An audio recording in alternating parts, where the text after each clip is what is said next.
Once you've located an earthquake, we can use this one. This one has a blue circle.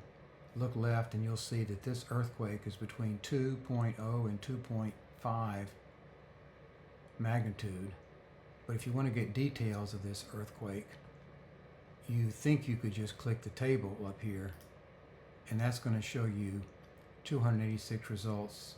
It'll be a lot of work, even though you know it's in Fisher County, as you can see here, not Scurry County.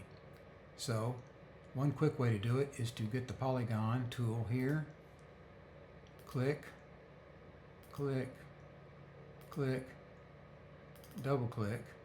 See, the polygon is formed. Now click the table